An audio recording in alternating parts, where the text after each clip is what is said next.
नमस्कार दोस्तों, स्वागत है आपका हमारे daily Chhattisgarh current affair series में। आज हम 24 से 26 जुलाई के करंट अफेयर्स के बारे में चर्चा करेंगे।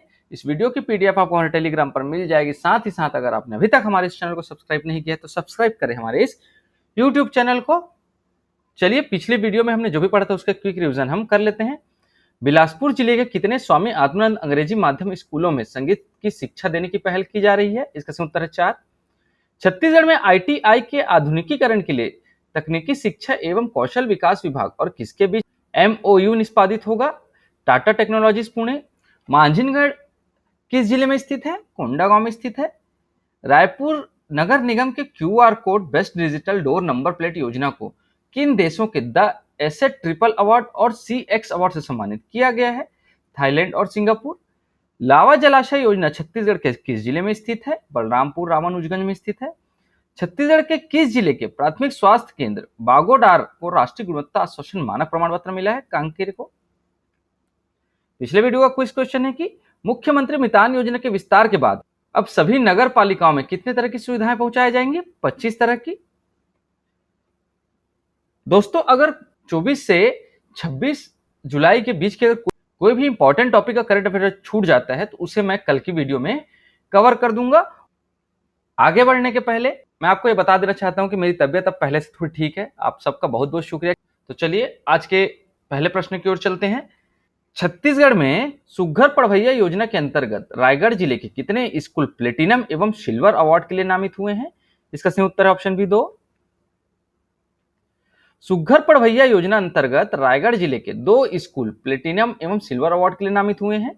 रायगढ़ के प्राथमिक शाला भद्रापाली संकुल बायंग को प्लेटिनम अवार्ड एवं प्राथमिक शाला परसा डीपा संकुल डोंगी तराई को सिल्वर अवार्ड हेतु नामित किया गया है।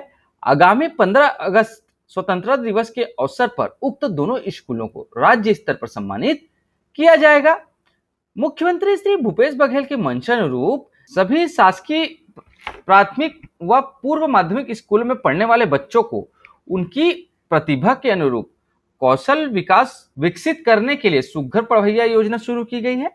इस योजना के तहत बच्चों में कौशल विकसित करने पर उत्कृष्ट विद्यालयों को प्रमाण पत्र और पुरस्कार दिया जाता है।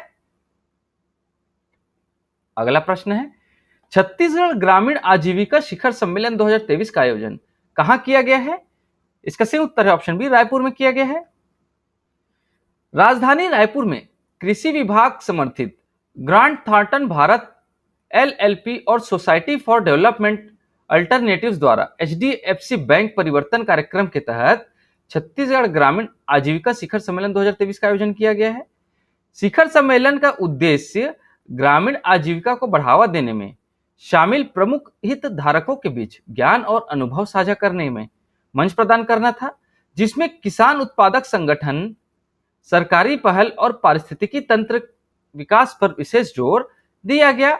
साथ ही महिलाओं के लिए आजीविका के विकास और संबंधित FPO की स्थिरता के लिए एक सक्षम वातावरण विकसित करने के लिए एक रणनीति पर विचार विमर्श करना भी एक प्रमुख उद्देश्य था।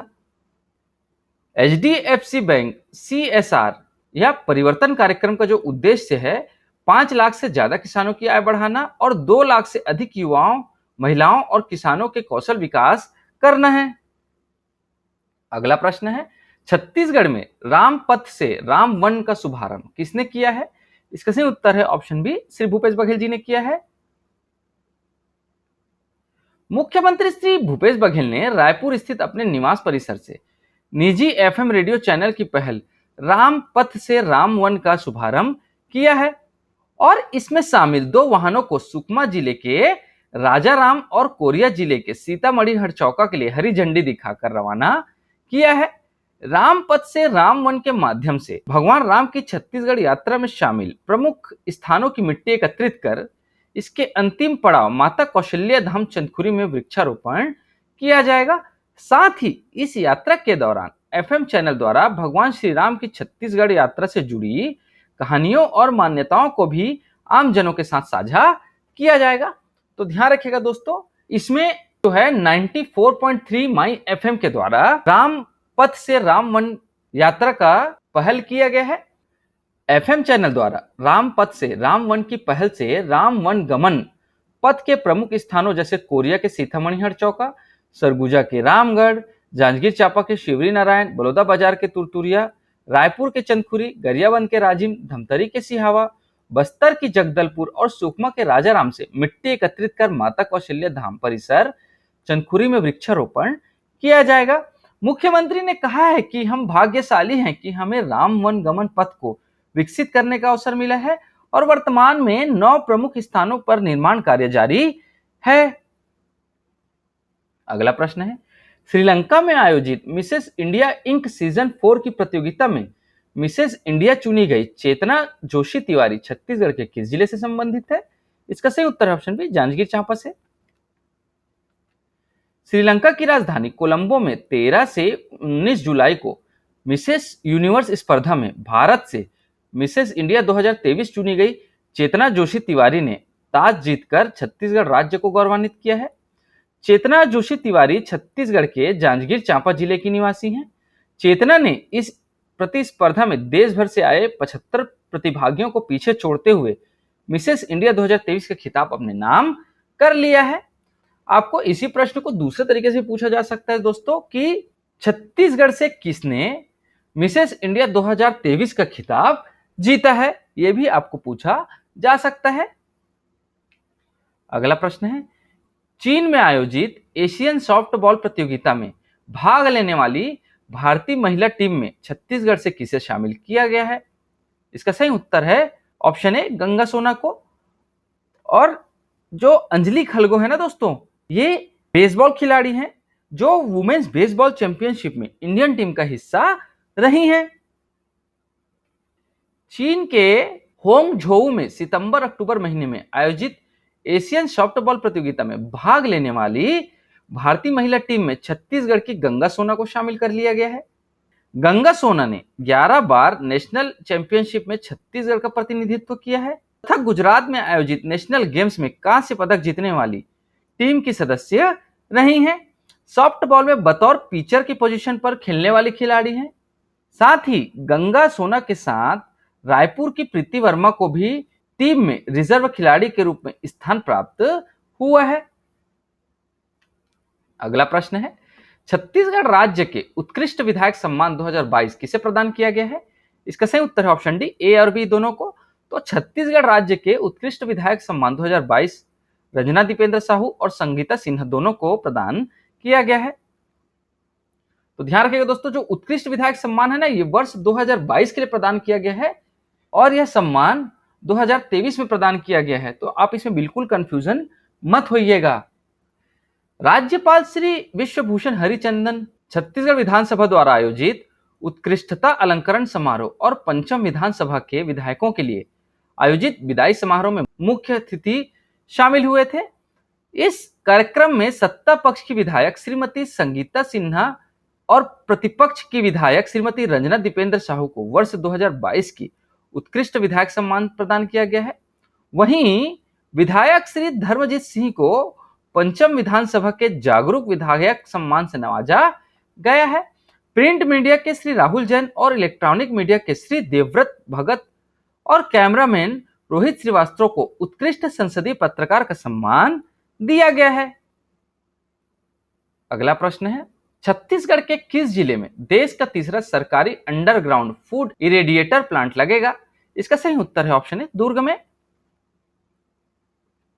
दोस्तों, आपको इसी प्रश्न को दूसरे तरीके से भी पूछा जा सकता है कि छत्तीसगढ़ के किस जिले में देश का तीसरा प्लांट लगेगा जो हर तरह के फलों और सब्जियों को 6 से 8 माह तक सुरक्षित रखेगा? इसका सही उत्तर है ऑप्शन ए, दुर्ग में।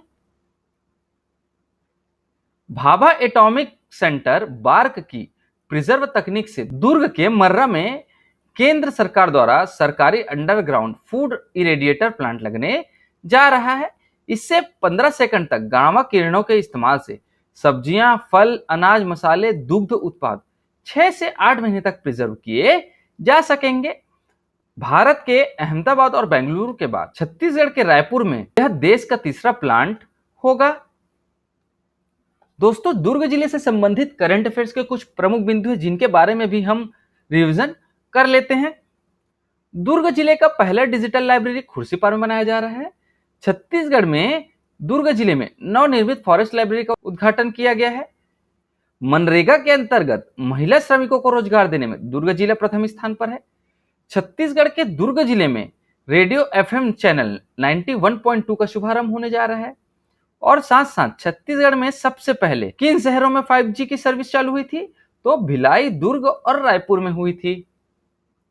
अगला प्रश्न है, बस्तर के सुप्रसिद्ध कांगेर घाटी राष्ट्रीय उद्यान की स्थापना दिवस तीरथगढ़ में कब मनाया गया है? इसका सही उत्तर है ऑप्शन बी 22 जुलाई को। बस्तर के सुप्रसिद्ध कांगेर घाटी राष्ट्रीय उद्यान का स्थापना दिवस 22 जुलाई 2023 को तीरथगढ़ में मनाया गया है। इस राष्ट्रीय उद्यान की स्थापना 22 जुलाई 1982 में की गई थी। अगला प्रश्न है, एक उत्पाद एक जिला योजना के अंतर्गत छत्तीसगढ़ के किस जिले का चयन पपीते की खेती के लिए हुआ है? इसका सही उत्तर है ऑप्शन ए रायपुर। रायपुर जिले में बड़े पैमाने पर पपीते की खेती को लेकर उद्यानिकी विभाग द्वारा किसानों को प्रोत्साहन एवं प्रशिक्षण दिए जाने का सिलसिला शुरू कर दिया गया है। और एक उत्पाद एक जिला योजना के तहत रायपुर जिले का चयन पपीता की खेती के लिए हुआ है। किसानों को उन्नत और रोग प्रतिरोधी क्षमता वाले पपीते के पौधे उपलब्ध हो सके, इसके लिए Indian institute of horticulture Bangalore में विकसित आर्का प्रभात किस्म का पपीता के पौधा रायपुर में लगाया गया है। इसकी मदद से नर्सरी तैयार कर किसानों को रोपण के लिए आर्का प्रभात पौधा उपलब्ध कराए जाने की तैयारियां शुरू कर दी गई हैं। पपीता की नई प्रजाति आर्का प्रभात की विशेषता यह है कि यह स्पॉट वायरस रेजिस्टेंट है। इसमें वायरस से लड़ने की प्रतिरोधक क्षमता ज्यादा होने के कारण पौधा रोग रहित रहता है। कार्यशाला में किसानों को पपीता की खेती के लिए प्रोत्साहित करते हुए कहा गया कि इसकी खेती के लिए शासन द्वारा किसानों को 50% अनुदान तथा बिना ब्याज के 3 लाख रुपए तक ऋण दिया जा रहा है।